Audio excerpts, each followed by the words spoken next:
Sejak bayangan itu muncul di ujung gang, desa Wanasurya berubah tanpa suara. Tidak ada yang berani menanyakan apapun. Tidak ada yang mencoba memastikan apa yang sebenarnya berdiri di sana.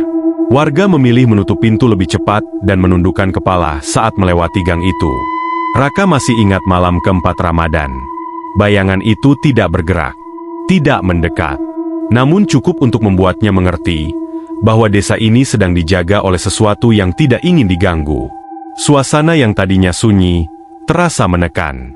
Disitulah Raka mulai paham. Di desa Wanasurya, bukan hanya jalan dan gang yang memiliki aturan.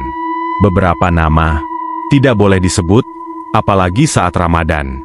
Dan sejak nama itu terucap, bayangan di ujung gang tidak lagi sekadar mengamati. Sejak gang barat ditutup, desa Wanasurya tidak pernah benar-benar kembali normal. Siang hari masih terlihat hidup. Anak-anak berlarian, perempuan menjemur pakaian, para lelaki duduk di gardu sambil merokok. Tapi ada sesuatu yang berubah, sesuatu yang tidak kasat mata. Warga menjadi lebih berhati-hati dalam berbicara. Kalimat mereka sering terputus di tengah. Nama orang sering diganti dengan isyarat atau sebutan samar. Terutama saat bulan Ramadan masuk hari kelima. Raka menyadari itu ketika duduk di beranda rumah Pak Wiryo menjelang maghrib. Angin sore berhembus pelan, membawa aroma tanah lembab dan daun kering. Dari kejauhan, suara beduk masjid terdengar sayup, seolah dipukul dengan ragu. "Pak," ujar Raka pelan, "di kampung ini, apa memang ada nama yang gak boleh disebut?" Pertanyaan itu membuat suasana berubah. Pak Wiryo yang tadi tenang, mendadak menegakkan punggung. Tatapannya mengiris. Beberapa warga yang duduk tidak jauh langsung menoleh. Ada yang berdeham, ada yang pura-pura sibuk melipat sarung. "Siapa yang ngajari kamu ngomong begitu?"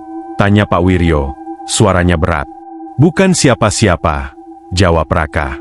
"Saya cuma dengar, waktu anak kecil nyebut satu nama tadi siang, langsung dimarahin." Pak Wiryo menghela napas panjang. Ada hal-hal yang aman kalau dipikirkan, tapi tidak kalau diucapkan. Menjelang adzan maghrib, seorang anak bernama Ilham berlari di depan musola. Dengan polos, ia berteriak memanggil temannya menggunakan satu nama yang terdengar asing di telinga Raka. Nama itu pendek, tapi dilafalkan dengan nada main-main. Belum sempat Raka bertanya, Mbah Tarmo muncul dari dalam rumah panggungnya. "Diam!" Suara itu meledak di udara. Semua orang membeku. Mbah Tarmo berjalan tertatih ke arah Ilham. Wajahnya pucat, matanya tajam.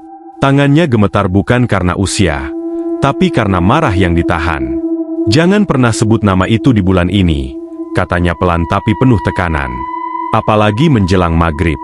Ilham menangis. Ibunya segera menariknya masuk rumah tanpa sepatah kata pun.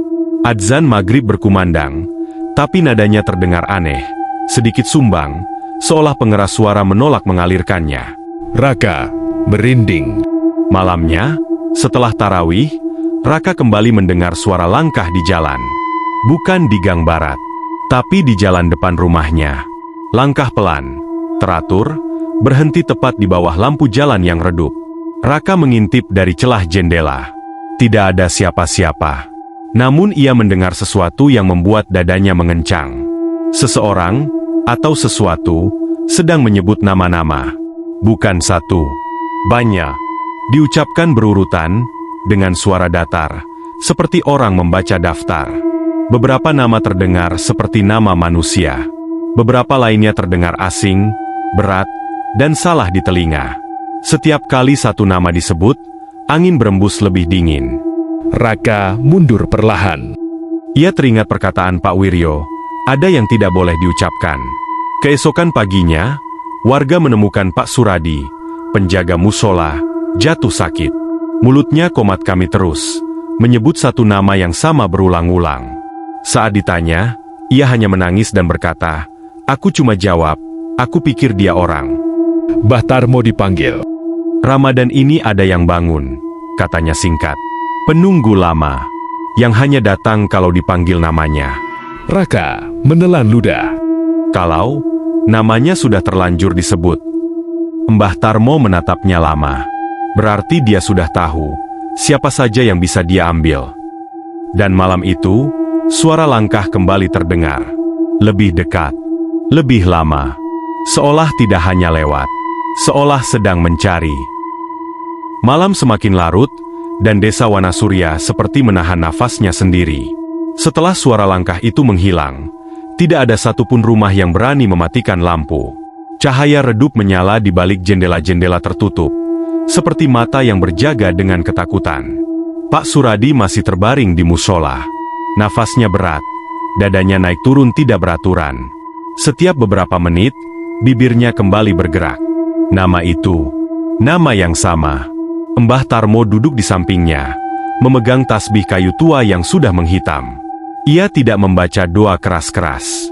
Hanya bergumam pelan, hampir seperti berbicara dengan sesuatu yang tidak terlihat. Dia bukan datang karena marah, kata Mbah Tarmo akhirnya, suaranya lirih. Dia datang karena diingat. Raka yang duduk di sudut mushola menelan ludah. Penunggu macam apa yang bisa dipanggil cuma lewat nama? Mbah. Mbah Tarmo menghela nafas panjang. Dulu, sebelum masjid berdiri, sebelum mushola ini ada, tempat ini adalah tanah perjanjian. Setiap Ramadan, batasnya menipis. Menurut cerita lama, penunggu itu bukan jin biasa. Ia adalah makhluk yang dulu pernah diberi tugas oleh manusia. Dijadikan penjaga agar desa selamat dari mara bahaya. Sebagai gantinya, namanya dijaga. Tidak disebut sembarangan. Terutama saat bulan suci, ketika dunia manusia dan alam lain saling berdekatan. Nama itu bukan sekedar panggilan, lanjut Mbah Tarmo. Itu alamat. Raka merinding.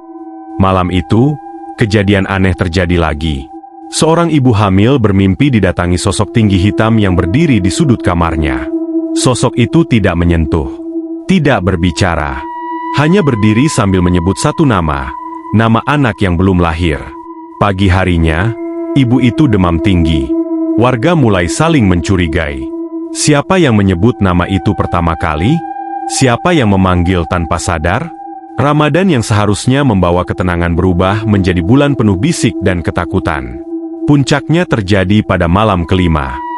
Seorang pemuda bernama Jalu, yang baru pulang merantau, tertawa di pos ronda. Ia menganggap semua cerita hanya mitos kampung. Dengan nada mengejek, ia menyebut nama itu keras-keras. Sekejap, angin berhenti. Lampu jalan mati satu persatu. Dan dari ujung gang, terdengar suara berat menjawab panggilan itu. Bukan suara manusia. Jalu ditemukan keesokan paginya di depan rumahnya. Tubuhnya utuh. Tidak ada luka, tapi mulutnya terbuka lebar, seperti ingin berteriak. Matanya kosong, memandang sesuatu yang tidak bisa dilihat siapapun lagi. Mbah Tarmo hanya menutup wajahnya. Ramadan ini sudah ditandai, katanya pelan. Dan penunggu itu belum selesai. Raka berdiri di depan rumahnya malam itu, menatap langit gelap tanpa bintang. Ia sadar satu hal, di desa ini, ada nama yang lebih berbahaya daripada makhluk apapun. Karena sekali disebut, yang dipanggil pasti menjawab. Dan Ramadan masih panjang. Raka kini tahu bahwa setiap larangan di desa Wanasurya lahir dari sesuatu yang pernah terjadi. Nama yang dilarang bukan sekadar mitos. Ia adalah tanda bahwa ada yang menjaga dan ada yang menunggu. Jika kamu masih mengikuti kisah ini sampai titik ini, berarti kamu telah melewati setengah dari malam-malam yang seharusnya dihindari. Tetaplah di sini. Karena Ramadan di desa Wanasurya belum selesai. Dan malam berikutnya akan memperlihatkan siapa yang benar-benar terbangun.